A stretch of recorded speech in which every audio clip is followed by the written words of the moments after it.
Welcome here to another episode of Teslas in Canada. Today we're going to be installing Teslogic's V2 controller here, which gives you a display. You're going to use your phone and wirelessly connect it with this to have your display there, so your speedometer, speed camera alerts, and various other things which we're going to go through. But first, let's get to the install. By the way, discount code down below for money off. Check it out if you're looking at buying one of these. First of all, this is the area you're going to be opening up to install the controller. But before you do that, please go and open the front. As well, you want to open the back here, and you need to disconnect the batteries.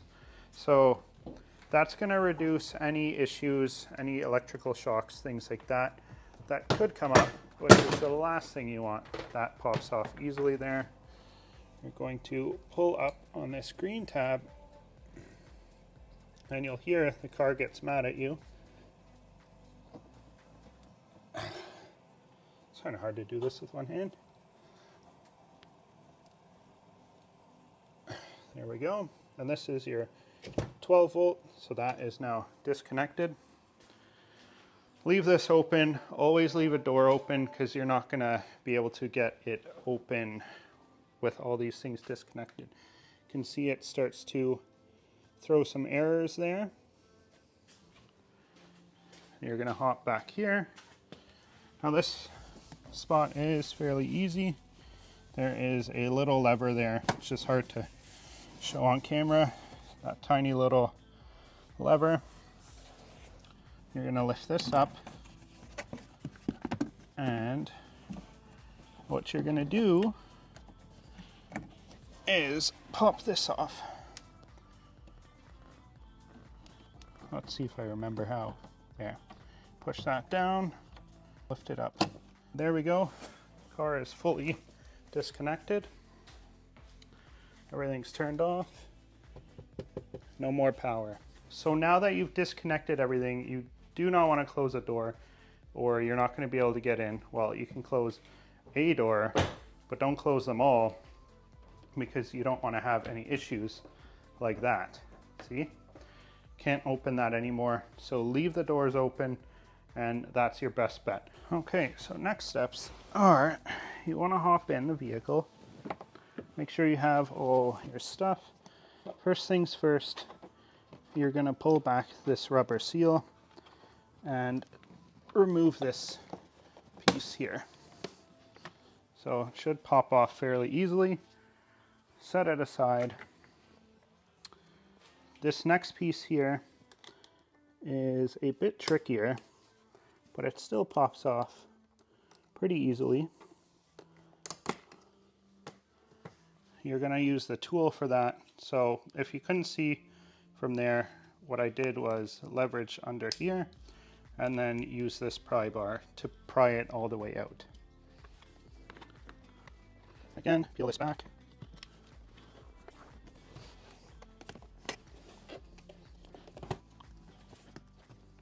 Being careful not to snap anything, which sometimes can be hard.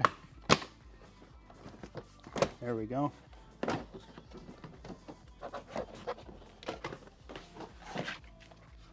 Okay, so now we've opened this all up. I have done some previous work in here before, so some things are going to be looking a little bit different. So first things first, you're going to look for this one, which has a white wire and white wire. You're going to disconnect that. These are always a bit tricky. We will use this actually to push it in and pop it off. That made it a lot easier. Then you're just going to take this piece here, which is the same, and pop it into that connector, and then reconnect it here.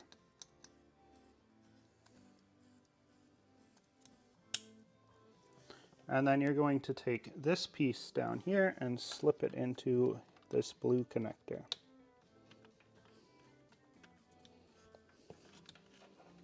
It should just snap in just like that. And now, next things Next, you're going to make sure you have active control on or off depending on what you want. So that allows you to have a bit more functionality with the vehicle. And then you're going to snap in the controller here. Now all this is going to have to be tucked away in here. And I have quite a few other wires in here. So let's see if I can tuck it in just like that. Now, before you reconnect everything, it's always best to power it back on and make sure that it's actually working. Test out the app, make sure that it's functioning before you close it all back up. It's better to double check it instead of closing it all back up and then it doesn't work and then having to basically shut everything down and retry all again, disconnect and remove everything. Test it before you close it up. Don't be like me and close the back door because this didn't have a safety latch on it, so that didn't help me. So I'm going to try and connect it while still being in the front seat and trying to film it all at the same time.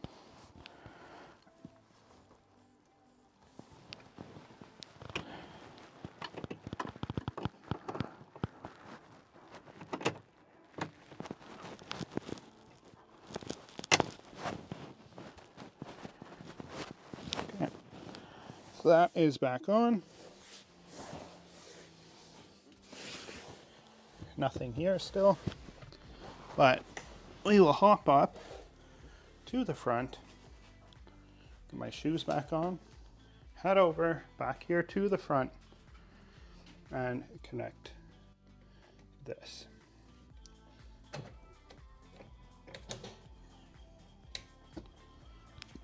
I can hear everything kind of getting back at it. Hit the brake and it powers back on. And again, closer up, so I disconnected here, connected that original cord into the Teslogic wiring harness, and then the other end of it into there, and then the larger piece goes on here, and I've kind of tucked the wires in here. We'll see if this all clips back together with the position that I have it in now, but yeah, we'll see. So here we go, powered back on, no errors, and we are all good to go. Now time to test the Teslogic. Okay, so we are all good, we're all connected. Teslogic app is powering on my phone. So now we are going to reinstall, put this all back together here. So what do you guys think? Leave a comment down below. Is this gonna snap all back together easily, or is it gonna give me a lot of frustration?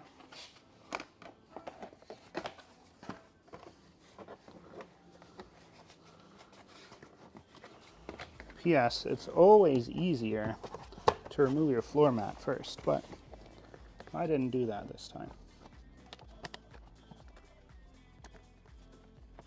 Let's see, are we going to put in here? Where did I put? There we go. Start on the side. Okay. Snapping on. Get the seal back in place. The seal is always kind of the most annoying part I find when I'm doing any work on these.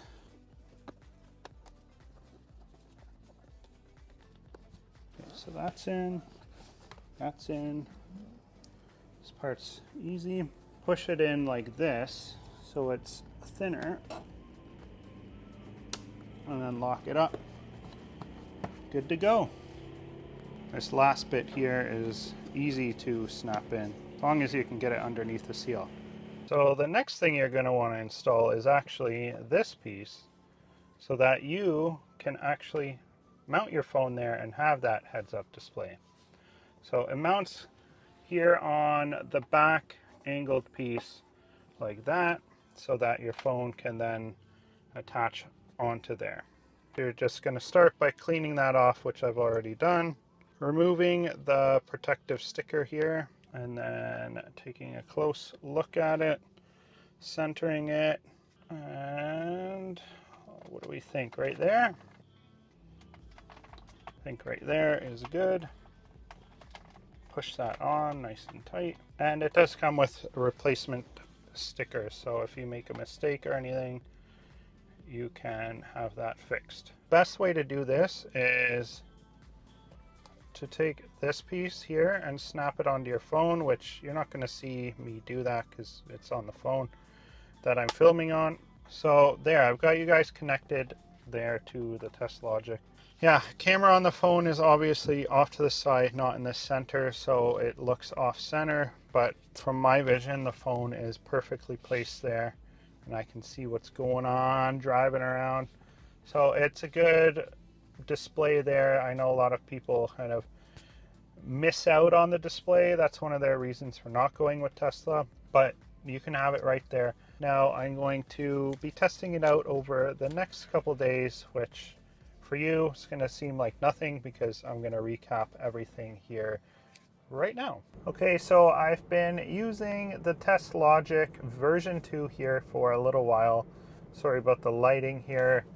I guess the sun is hitting it just at the perfect angle, but maybe it adds some cool lighting effects. So I've been using the Teslogic version 2 here for a little bit, a couple weeks now, and I gotta say I am thoroughly enjoying having that display in front of me. Now originally when I first put it in, I was like, wow, this is kind of distracting having the screen right in front of me again, but that's because of almost 2 years of driving Tesla with the screen and speedometer off to the right hand side of my vision. Getting used to it again has been a little bit of a challenge there, but the more that I drive with it, and after driving the Model X Plaid, which you may have seen that video, if not, check that out, it yeah, made me remember how to look in front of me again at the speed. So it is something that I think a lot of you that have been missing that are going to enjoy that. Yeah, because I know that's one of the largest complaints about going Tesla is not having the screen, heads-up display, whatever, right in front of you. And you do have that now with Teslogic. There's that, but as well, you can see how much power you're using, where that power is going. So for instance, you can see that the power is going to the rear motor. If your heated seats are on, your climate control is on, it'll tell you exactly how much power each of those are using and the current kilowatt draw that it's pulling from the battery for those things. So that's kind of cool for those of you who are a little bit nerdy like that. You can also see the temperature of the battery, if it's preheating the battery, and other things like that, and any other electrical draws from the vehicle, like your lights, anything you have plugged in, charging your phone, things like that. So you have those features. As well, the G-force meter is pretty cool because you can check out basically how much G-force you have when you are doing corners, like this nice tight corner I'm doing now. And it shows you all of those G-forces there and how much horsepower you're using. So actually I'll go do a little straight stretch here and see what my peak horsepower is accelerating on a nice straight stretch.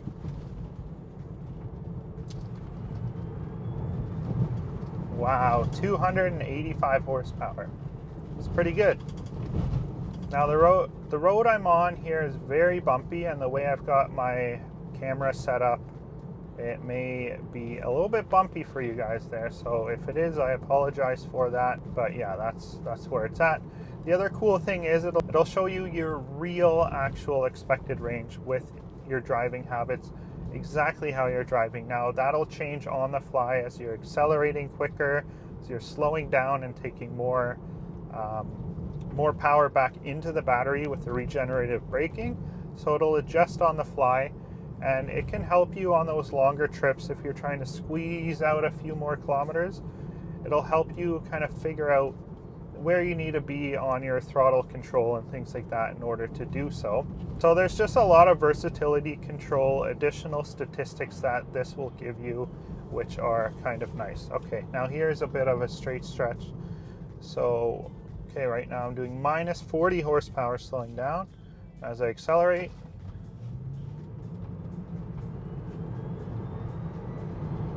we hit 290 peak horsepower. Now that was pretty slick. So that's cool. Cool to see that it could hit 290 horsepower. I'm gonna have to go and check. Well, I'll put on the screen here what the advertised horsepower is of this vehicle, because 290 horsepower is pretty good. It's 20 degrees out today. So hopefully you guys found this video helpful and useful with how to install the Teslogic module and get it all set up like that. It's fairly easy. As soon as you have the app on your phone, it'll automatically connect once you go into that and you have your Bluetooth settings on. If you want to get a 10% discount, use my code TIC10 at checkout today at Teslogic. Link is in the description below, as well as the coupon code, and get 10% off your order. Now you can get this with the wireless MagSafe charging, so you can check that out on the website and place your order today. So thanks again for watching this video. If you enjoyed it and you want to see lots of other videos about Teslas, please hit the subscribe button, the like button, and share this video with your friends. Thanks so much for watching. My name's David with Teslas in Canada. Bye.